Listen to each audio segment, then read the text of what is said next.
Begin with a story about monkeys. You take 5 monkeys and you put them in a cage, and you suspend a bunch of bananas from the roof of the cage, close the door.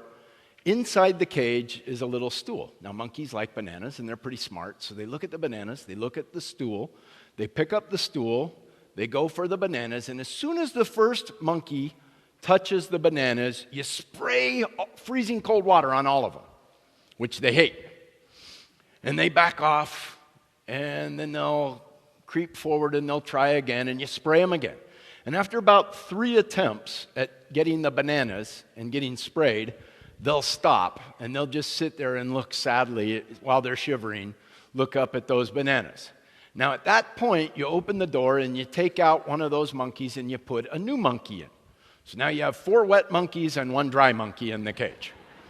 You close the cage, and the new monkey looks around, sees 4 shivering, wet monkeys, sees the bananas, sees the stool, moves the stool, goes for the bananas, and as soon as he starts to reach for the bananas, the 4 wet monkeys jump up and beat the heck out of him. So now you have 4 wet monkeys and a bloody monkey.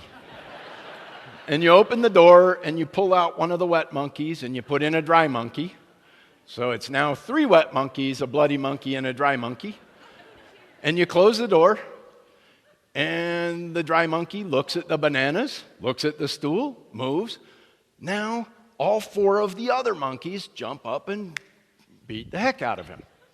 So now you have 2 bloody monkeys and 3 wet monkeys, and you repeat this process again and again.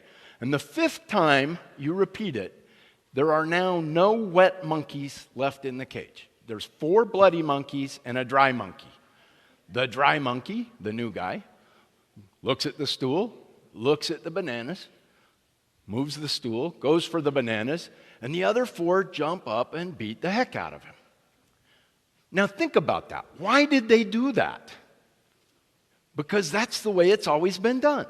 That's what you do. But none of them ever personally experienced getting wet. They don't know why that was the way it was. Just that's the way it was. So that's what they did. And it occurs to me that in many respects of our lives, we are like those monkeys. We do lots of stuff that we have no idea why we do it, and we don't even bother to examine it.